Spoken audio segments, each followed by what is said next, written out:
El siguiente programa es apto para todo público. Canal C.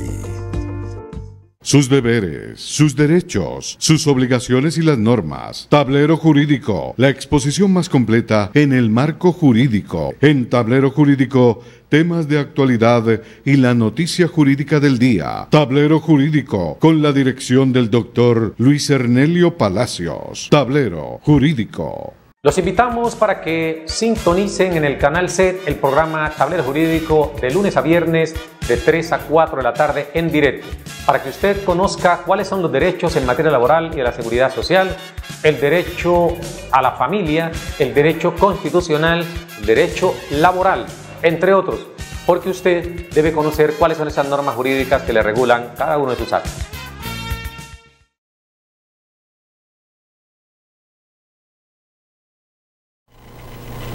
Amables televidentes, tengan ustedes muy buenas tardes. A partir de este momento y hasta las 4 estaremos acompañándoles en este subprograma Tablero Jurídico, un espacio pedagógico que lo orienta en torno a lo que son sus derechos en materia laboral y en la seguridad social, el derecho civil, el comercial, el de familia, el derecho constitucional y el inalcanzable a veces derecho a la salud. Usted marca el 331-2265, 331-2265, nuestra línea de participación habilitada desde ya para que usted nos cuente cuál es su caso. Hoy, con la presencia aquí de algunos invitados en el programa, esperamos pues de momento puedan acompañarnos más adelante para que usted haga sus llamadas, nos consulte y vamos a resolverles con el patrocinio de Alincol, Asistencia Legal Integral de Colombia. Saludos pues a todas y todos y nos vamos con el primer televidente en línea. Buenas tardes. Doctor, habla con Venancio Murillo. Don Venancio Murillo, ¿de dónde nos llama don Venancio? De acá de Miranda, Cauca. ¿Y su inquietud cuál es, don Venancio? Bueno, yo ya llamo como 3 veces allá y que tienen como algo. Que yo ahí tengo un inconveniente. Me dicen que el seguro de la moto, yo como tengo ya más de un año incapacitado, ellos le dan una indemnización a uno. Que el seguro de la moto le da una indemnización. ¿Usted tuvo un accidente de tránsito? Eso es correcto, señor. ¿Y el accidente de tránsito fue, digamos, solo o se colisionó con otro vehículo? Pues un carro me encandiló y pues eso fue lo que pasó. No le escucho bien, don Venancio. ¿Usted se accidentó solo o colisionó con otro vehículo? No, señor, solo. Solo, correcto. Entonces, su pregunta es si es cierto que el SOAT le reconoce y paga incapacidades porque usted lleva más de un año incapacitado. Esa es la pregunta. Esa es la pregunta, sí, señor, porque me dijeron que el seguro da una indemnización porque lleva como pierdo capacidad laboral. ¿A usted lo atendieron en alguna institución de salud y cuánto tiempo estuvo esa atención? Pues yo estuve 6 días hospitalizado. 6 días hospitalizado. ¿Usted tiene algún esquema de seguridad social? EPS, ARL, fondo de pensiones, ¿alguna de ellas tiene? Sí, ya tengo las 3. Tiene las 3. En este momento usted es trabajador dependiente.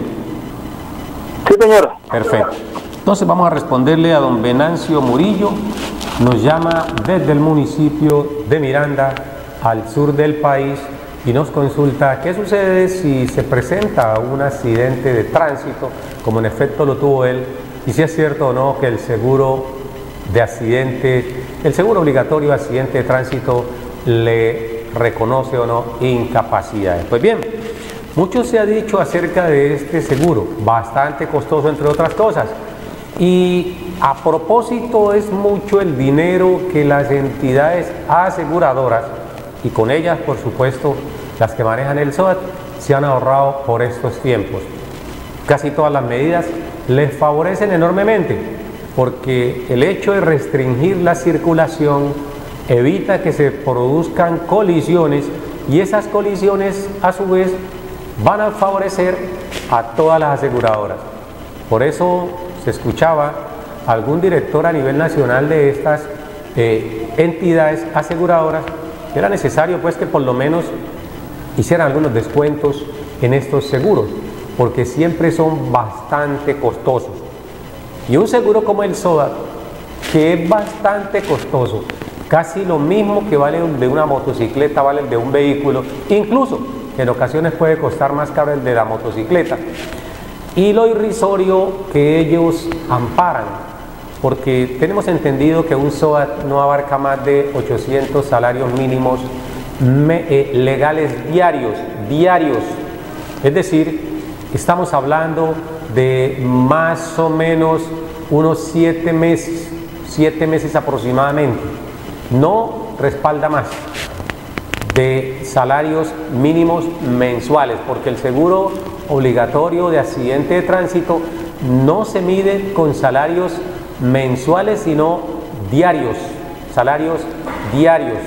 En ese sentido, entonces, ustedes se pueden imaginar lo costoso que es la atención médica, un procedimiento, medicamentos y demás cosas.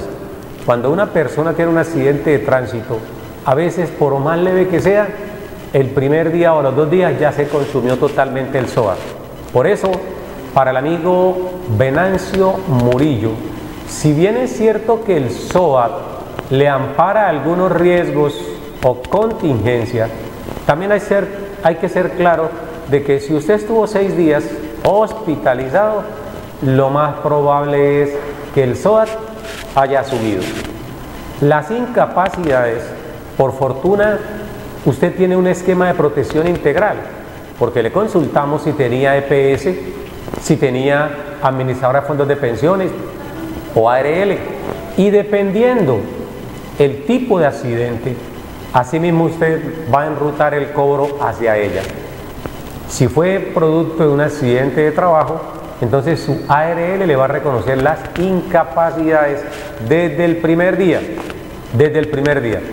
Si tiene algún tipo de secuelas que no haya sido posible recuperarse, su médico va a emitir el concepto no favorable de rehabilitación y posteriormente usted lo van a someter a una valoración médica a través de los organismos competentes, como son la Junta, inicialmente su EPS, su fondo de pensiones, su ARL, su aseguradora, o también hoy en día lo que conocemos como Junta Regional y Junta Nacional de Calificación, que son las entidades competentes para valorar.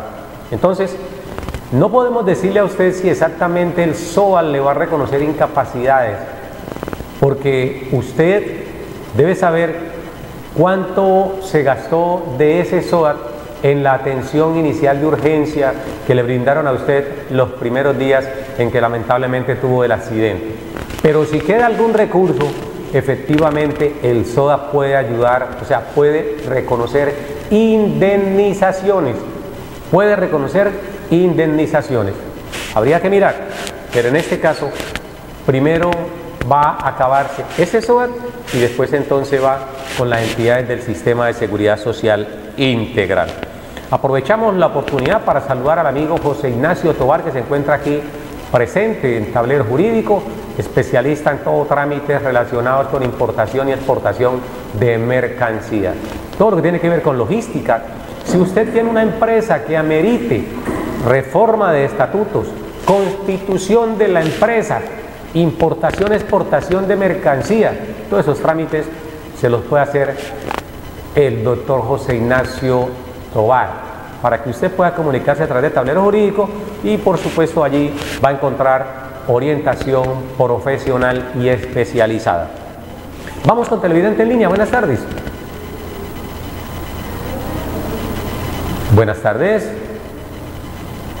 Bueno. Buenas tardes. ¿Aló? Sí, señor. Sí, buenas tardes. Habla con el señor Manuel Angulo. ¿Con quién hablamos? Con Manuel Angulo. Don Manuel Angulo. Cuéntenos, don Manuel. Doctor, es que lo que pasa, que yo lo voy a llamar a día para decirle que a mí me han dado una calificación la Junta Nacional, donde ratificó el 3320 y yo tenía por origen laboral el 1295. La inquietud mía es verdad que después de que la Junta Regional lo califica, la Junta Nacional lo califica a uno ya en definitivo, es verdad que la EPS ya no puede dar incapacidades, porque el problema mío es que yo tengo mucho dolor en la columna, no en las piernas, y resulta que yo fui el 28 a pedir incapacidad y no me dijeron que porque la Junta Nacional ya me había calificado, pero yo así no puedo trabajar, doctor, necesito que usted me guíe, ¿qué tengo que hacer? Bueno, y si es verdad que los médicos no pueden dar incapacidad. ¿Usted lo calificaron ya con cuánto porcentaje, don Manuel? Yo tengo el 1295 por accidente laboral y me ratificaron el 3320, a pesar de que ratificaron lo que dijo la Junta Regional y no sé qué pasó con la otra cirugía que me hicieron. Perfecto. Entonces vamos a responderle al amigo Manuel Angulo. Doctor, lo que yo necesito saber es si es verdad que la EPS no puede dar incapacidad más a uno, porque yo estoy muy mal, yo así no puedo trabajar, yo no me puedo sentar, y aquí donde acabo de salir de trabajar, estoy muy adolorido, me estoy llamando de la calle, yo por la noche a las 11 veré el programa para mirar la respuesta, yo estoy muy enfermo, doctor, entonces yo no sé qué hacer. Bueno, señor. ¿O es verdad que tengo que pedir cita médica por particular o qué? Bueno, señor, vamos a responder. Doctor, muchas gracias, muy formal, ¿no? A usted, don Manuel Angulo, agradecemos que se haya comunicado con nosotros. Lo primero, indicar que cada vez que una persona necesite incapacidades, independientemente de que esta persona esté o no ya calificado, hay que dar las incapacidades. Son los médicos los que emiten ese concepto. No es el empleador, no es de pronto la entidad a la cual usted se encuentre reclamando la prestación, porque es posible que usted le esté reclamando al fondo de pensiones y que usted tenga en este caso una afectación a su salud de origen común. Usted va a su EPS. ¿Qué sucede al respecto? Precisamente la norma establece los ítems o los momentos en que deben darse las incapacidades, y esas incapacidades siempre van a existir mientras la persona esté con algunos quebrantos de salud. Y ya aquí hemos manifestado, conforme al decreto 2943 del 2013, sobre la necesidad de que los 2 primeros días los asuma el empleador, los 3 días hasta los 180 debe ser la EPS, y de esos 181 días hasta el 540 debe ser su fondo de pensiones, para retomar después del 540 a la EPS nuevamente. Luego, si una persona está siendo objeto de una valoración, le dieron un dictamen de calificación con un porcentaje X y hay insatisfacción, pues en este caso la persona presenta su recurso, pero el hecho de que esté en trámite el recurso no significa que no pueda seguir incapacitado. Después de que ese trámite salga en la Junta Regional, se va a la Nacional. La Nacional revisa ese primer dictamen y si la persona sigue con quebrantos de salud, hay que incapacitarlo. No tienen por qué negarle las incapacidades, porque repito, las incapacidades es un trastorno en el estado de salud de la persona, y no por estar en proceso de calificación se puede decir que no hay lugar a calificarlo o que no hay lugar a pagarle las incapacidades.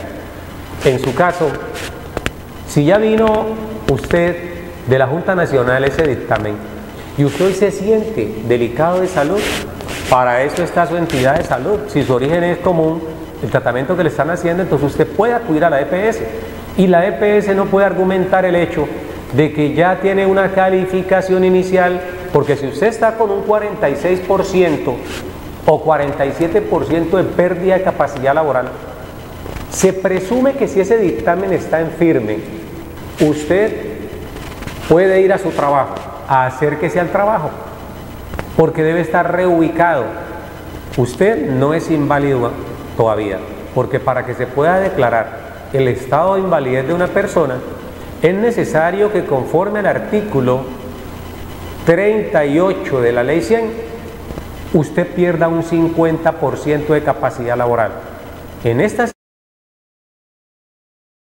50%, luego su estado de incapacidad es permanente parcial. Hasta allí usted se denomina una persona incapacitada permanente parcial, después de que la pérdida de capacidad laboral oscila entre un 5 y un 49. Cuando ya pasa ese 49, es decir, llega a un 50%, ya no se habla de invalidez permanente parcial, sino que se habla de un inválido, aquel que pierde más de un 50. Luego, ¿a quién no se le puede dar incapacidades de pronto? La persona que ya superó el 50%, porque esa persona que superó el 50% se supone debe hacer el trámite de reconocimiento de la pensión de invalidez. Y ese reconocimiento de la pensión de invalidez entra a estructurarse a partir del momento en que el dictamen indica que tiene una fecha de estructuración que fue X día, X mes, X año. A partir de allí ya no es una responsabilidad de la EPS, sino que es responsabilidad del fondo de pensiones si el origen es común. Pero si el origen es laboral, entonces es la ARL quien va a asumir el reconocimiento. En este orden, entonces, don Manuel Angulo, le recuerdo, usted debe estar reubicado. Y si está reubicado, acérquese a su sitio de trabajo. Si usted llega al sitio de trabajo y sus dolencias siguen siendo intensas, usted simplemente va a su EPS para que lo incapacite. Y no es cierto que la EPS debe negarle las incapacidades con el argumento de que ya la Junta Nacional lo calificó. De hecho, la misma norma establece que en cualquier momento que la persona considere puede hacerse revisar su estado de calificación, sobre todo si se trata de patologías que tienen el carácter degenerativo, es decir, aquellas que poco a poco van agravando, van socavando la condición de salud de la persona. Termino con esto. Si a usted le amputan una pierna, se entiende que esa pierna cicatrizó y lo sometieron a valoración. Ese no es una enfermedad degenerativa. Pero si usted tiene una enfermedad de carácter renal, un VIH, Dios no lo quiera, una enfermedad que amerite un trasplante, un cáncer, cualquiera de ellas son enfermedades degenerativas. Y es posible que hoy me califiquen con un 45%, me mandan a trabajar, en pleno trabajo se agudiza mi crisis de salud, yo puedo ir para que me incapaciten. Entonces, no es cierto que no se pueda incapacitar la persona porque ya vino el dictamen de la Junta Nacional. Gracias por comunicarse con nosotros. Tenemos televidente en línea. Buenas tardes. Buenas tardes. Aló, buenas tardes. ¿Cómo me le va, señor? Ay, se me metió otro. Aquí le estamos escuchando, mi señor. ¿Cuál es su nombre? ¿Dónde nos llama? ¿Aló? Sí, señor. ¿Y aquí de Cali? ¿Su nombre cuál es, mi señor? Leonel Valencia. Don Leonel Valencia, ¿y su inquietud cuál es? Doctor, es que yo estuve allá de usted. Sí, señor. Entonces me mandó a Porvenir que reclamara la historia laboral y no me la quisieron dar. Entonces me tocó meter una carta y ya la principal. Y entonces ya el 10 de marzo me llegó para ver cuándo puedo ir. Bueno, don Leonel, le agradecemos mucho su llamada, puede colgar la línea y ya le vamos a dar respuesta. Para don Leonel, que cariñosamente nos llama, y todos los televidentes que podamos tener casos pendientes, recuerden nuestras líneas de la oficina, que son los teléfonos que aparecen allí fijos o el celular que aparece allí. A través de esas líneas podemos agendar citas, porque aquí en el aire, pues usualmente lo que hacemos es responderle las preguntas o los casos a las personas que a bien tengan consultarnos sobre el procedimiento a seguir. En su caso, don Leonel, si lo atendimos en alguna oportunidad y le solicitamos una historia laboral que debe expedirle su fondo de pensiones sin ningún tipo de negamientos, porque los fondos de pensiones están para eso, para expedir las historias laborales o facilitar la expedición de las mismas a través de los medios electrónicos. No se pueden negar argumentando que no estamos, digamos, en el momento de hacer entrega de historias laborales. Hay que entregarlas, porque ese es el documento idóneo a través del cual nos enteramos cuántas semanas tenemos cotizadas y podemos determinar si hay lugar a una prestación económica o no. Por eso le recomendamos a don Leonel Valencia, por favor, comunicarse a los teléfonos que aparecen en pantalla. Allí se le va a agendar la cita, y si no, al término del programa, por el interno, el amigo Edinson le tomará el teléfono y nosotros personalmente le llamaremos para informarle. Muchas gracias por comunicarse con nosotros.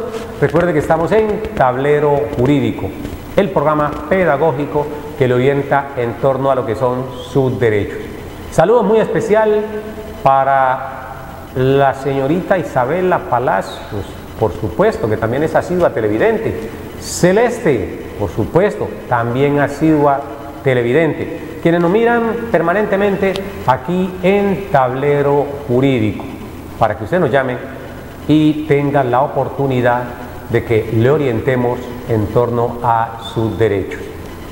Vamos entonces a hablar un poco acerca de las preguntas que nos han formulado en estos días y que hemos tenido la oportunidad de pronto de socializar con nuestros amigos televidentes. Recordemos que es necesario que usted nos llame al 331-2265,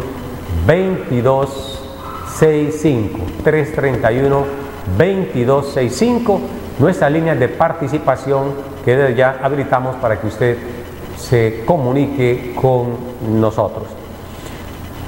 Todos sabemos el deterioro en que el sistema pensional ha incurrido en los últimos años, y ha incurrido porque nuestros mandatarios de alguna manera se han dado a la tarea de reducir de manera considerable los ingresos de los futuros pensionados, haciendo más rigurosas las exigencias e imposibilitando que más personas, contrario a lo que dice la Corte Constitucional, las otras cortes constitucionales, lo que han dicho en materia de progresividad, que las normas en materia de seguridad social y del derecho laboral deben ser progresivas, es decir, día a día deben no solamente garantizar y proteger el acceso al sistema, sino que deben mejorar las condiciones de salud, salariales, pensionales y demás en que se vean inmersos los trabajadores. Por eso, hoy cuando estamos en esta pandemia y que el gobierno apunta a buscar hacer más reformas pensionales o más reformas laborales, con el pretexto pues de que hay que conjurar la crisis del COVID-19.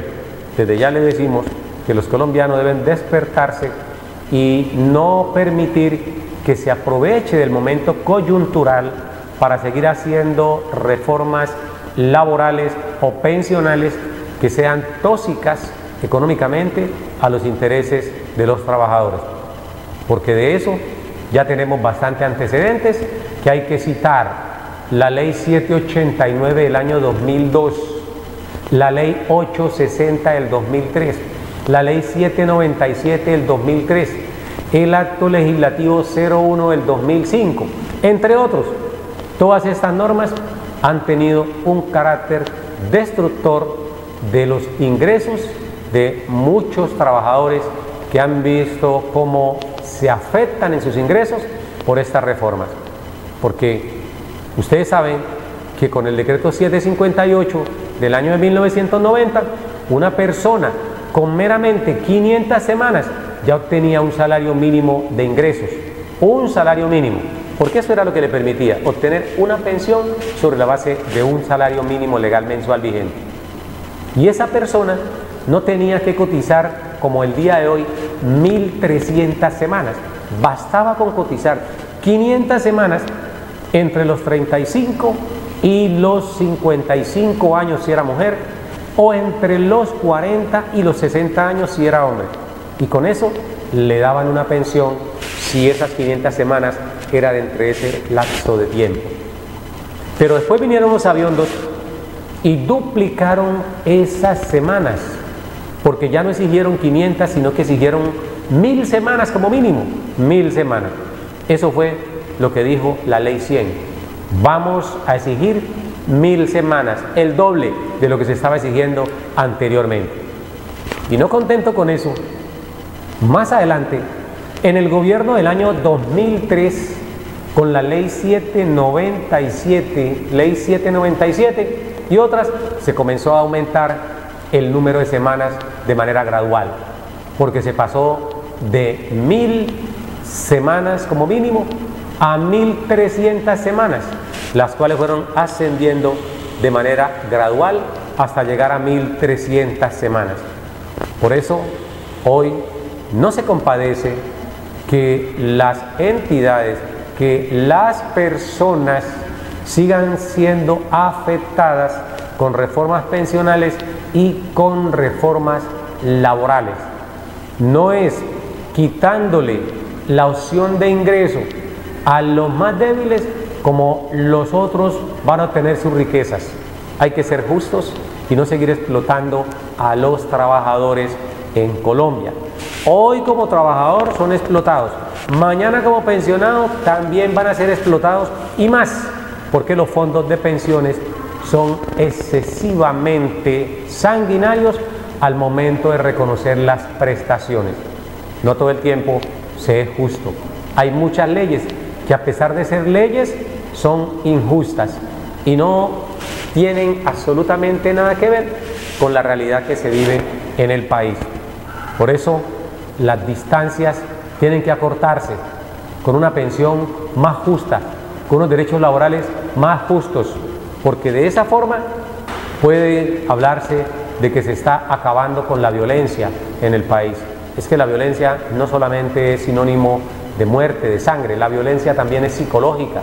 Cuando a una persona la arrinconan y le hacen imposible subsistir con el salario o con la pensión.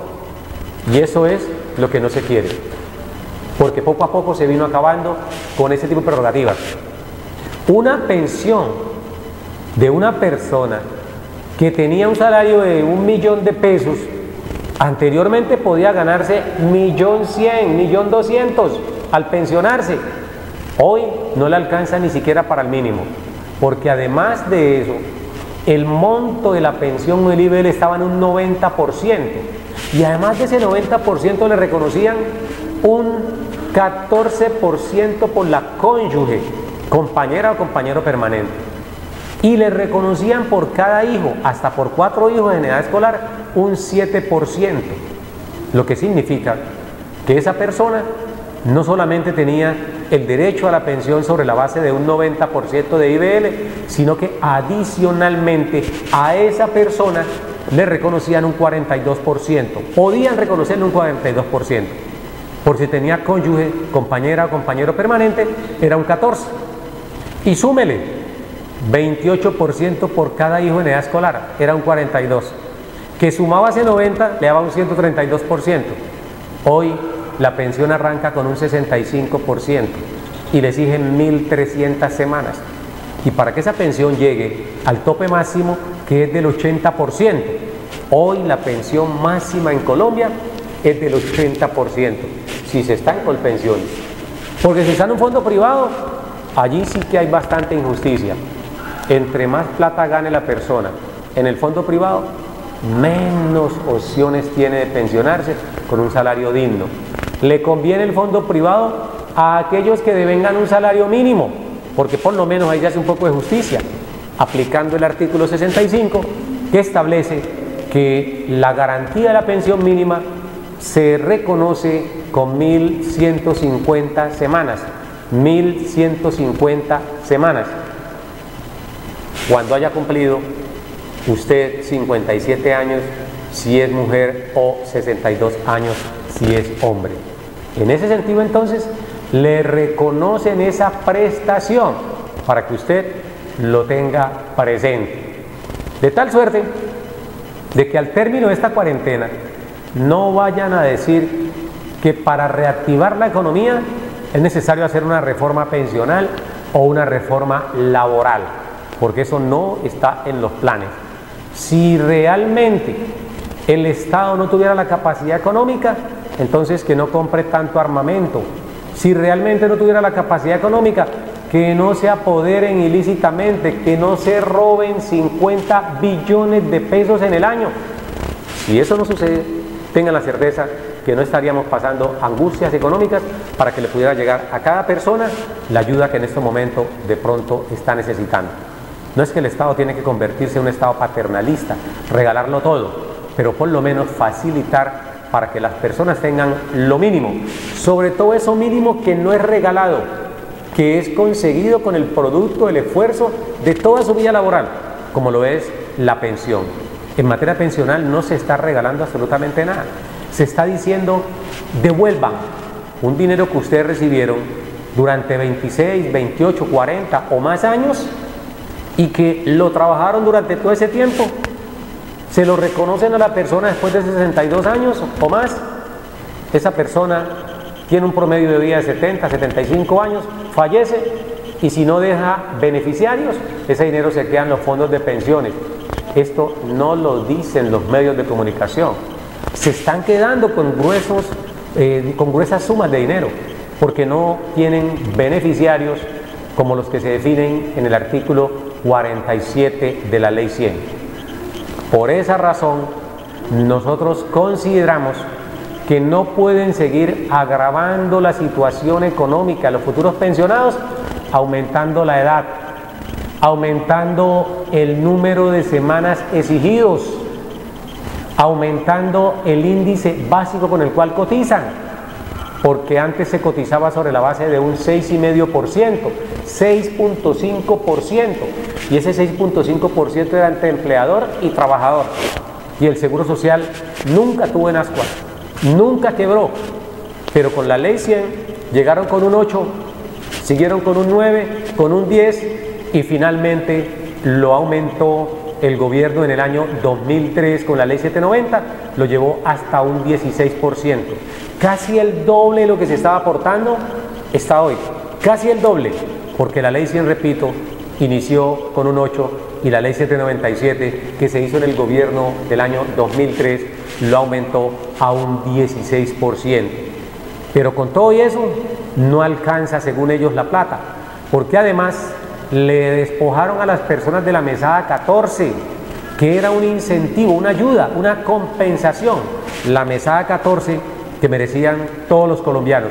Ese mismo gobierno en el año 2005, con el acto legislativo 01 del 2005, le quitó la mesada 14 a muchas personas. Pero esto tampoco lo dicen los medios de comunicación y la gente no se entera de este tipo de cosas. Por eso siguen alabando a ciertas personas que no se lo merecen, que tienen un disfraz de oveja, pero que realmente son unos verdaderos lobos y que se van al poder, ¿para qué? Para apoyar a los gremios económicos. Por eso es muy importante, para corroborar lo que estamos diciendo aquí, que las personas lean el acto legislativo 01 del 2005 y recuerden el gobierno que estaba en el momento. Lean la Ley 797 del 2003 y recuerden el gobierno que estaba en el momento. Lean la Ley 860 del año 2003 y recuerden el gobierno que estaba en el momento. Lean bastante la Ley 789 del 2002 y también hagan memoria del gobierno que estaba en el poder. Y me van a decir si todas esas disposiciones que estamos citando no resultaron bastante lesivas para los ingresos de muchas personas en Colombia, bastante lesivas. Entonces, no se trata de hablar por hablar, como dice el programa, sino que se trata de tener unas razones válidas y que la gente pueda encontrar allí si estamos equivocados o no frente a eso. Por eso, nuestro llamado a través de Tablero Jurídico es convocarlos a ustedes a que estén en la expectativa y bajo ninguna circunstancia permitan que se pueda hacer una reforma pensional o laboral. En el caso de la primera, una reforma laboral que no vaya a atacar nuevamente el recargo nocturno, las horas extras, las primas, eso que no lo vayan a atacar, porque ya lo deterioraron en alguna manera. Esa misma Ley 789 del año 2002 fue la que redujo el pago del 100% de dominicales y festivos, lo redujo hasta un 75%. Esa misma ley 789 del 2002 fue la que redujo que el recargo nocturno no empezara a las 6 de la tarde, sino a las 10 de la noche. En todas ellas, beneficiándose, por supuesto, los gremios económicos. Pero hay mucho más que ustedes aún no han percibido. Por eso, lo peor, como dicen, está por venir. No sé de dónde el colombiano saca tanto para resistir estas normas que lesionan gravemente el bolsillo y con él la situación económica de todos y cada uno de los colombianos. Pues bien, vamos a entrar aquí ya en esta última parte del programa, a hablar un poco, porque algunos estudiantes nuestros de la universidad están pendientes de algunos casitos que nos han consultado y les vamos a dar respuesta, por supuesto, para que ellos estén tranquilos si están o no asesorando bien a las personas que les consultan. En el primer caso estamos hablando del señor Zacarías Piedras del Río. Es un señor que nace en el año 1953 y ese señor, por supuesto, se afilia al sistema pensional y les va a consultar a ellos. El señor quiere saber si tiene derecho a la pensión, cuántas semanas tiene cotizadas, si está o no en transición, qué norma se le aplica para pensionarse, si es la ley 7, si es el decreto 758, si es la ley 100 o es la ley 797, para que ustedes tengan presente. Entonces, en el primer caso del señor Zacarías, las semanas son 1380 semanas, 1380.55, para que estén un poco tranquilos. Nos preguntan si es beneficiario del régimen de transición. En este caso es beneficiario tanto por edad como por tiempos aportados, porque la transición puede ser por edad o puede ser por tiempos aportados. Por edad, si a 1 de abril del 94 tenía 40 años o 35 años si es mujer. Y por tiempos aportados, si tenía un total de 15 años aportados al sistema. 15 años equivalen a 782 semanas aproximadamente, mucho más de lo que es hoy, porque antes los años se contaban con los días reales que tienen los años, y todos los años lo aprendimos desde que empezamos a caminar o aprender a caminar, que los años tienen 365 días, pero los fondos de pensiones hoy solamente le tienen en cuenta 360 días, se le están quedando con 5 días anualmente de aportes a esas personas. Si lo vemos aislado, aparentemente no es nada, pero si usted suma un promedio de 26 años y que le quiten 5 días y en ocasiones 6 días con los años bisiestos por cada año, eso va a sumar y le va a sumar entre 30, 40, 50 días, y por supuesto eso representado en meses significa que van a dejar de pagarle a usted la pensión en un menor tiempo que el que está establecido. Es decir, si ahí me quitan 5 días por cada año, me están reduciendo tiempo y ese tiempo impide que yo me pensione más rápido. Esa es otra jugada que los gremios económicos en compañía de los políticos se pusieron de acuerdo y están quitándole pedazo por pedazo, así sea allí, de a trocitos, pero están quitándole a las personas ese derecho, que los aportes se sumen por 365 días y no por 360, como está sucediendo actualmente, porque antes de que la ley 100 entrara en vigencia, los años se sumaban con 365 días, como debe ser, y eso no lo aceptaría desde ese punto de vista. Entonces, jovencitos, este señor Zacarías que ustedes nos consultaban, Zacarías Piedras del Río, tiene 1380.55 semanas. Esta en transición por edad y también por tiempos aportados. Se pensiona con 60 años, porque él nació en el año 1953, según lo que nos preguntan aquí, y los 60 años los cumple en el 2013. Los 62 años empezaron a pedir en Colombia a partir del 1 de enero del año 2014. Es decir, que él cumplió la norma cuando se exigían solamente 60 años. Tercera pregunta. La cuarta pregunta, ¿tiene derecho a cuántas mesadas? El señor tiene derecho solamente a 13 mesadas, porque su derecho se estructuró en el año 2013 y el presidente, que tanto hemos hablado acá, retiró la mesada 14 desde el año 2011 de manera definitiva, 31 de julio del 2011, de tal suerte que todas aquellas personas que su derecho se causó después del 31 de julio del año 2011 solamente reciben en el año 13 mesadas y no 14 como había quedado instituido en el artículo 142 de la ley 100. Eso también es una obra del gobierno que estamos hablando en el año 2005. Ustedes saben quién estaba en el poder, porque es un delito decir el nombre de esa persona por acá. Pregunta, ¿con cuántas semanas mínimo se pensionaba esa persona? Con 500 semanas. ¿Por qué con 500 semanas? Porque las cotizó entre los años 40 y los años 60. 500 semanas. Con eso se pensionaba el señor después de enero del año 2013. Norma a aplicársele, por supuesto, el decreto 758 del 90. Todo aquel que se pensiona con transición se le aplica el decreto 758 del año de 1990. El IBL de esa persona equivalía a un 90%. ¿Por qué a un 90%? Porque alcanzó el máximo de semanas, más de 1250. Con el decreto 758 significaba que la persona le correspondía una pensión del 14%, del 90%, corrijo. Y como tenía un salario de 1.632.284, la pensión le quedó entonces en 1.449.000.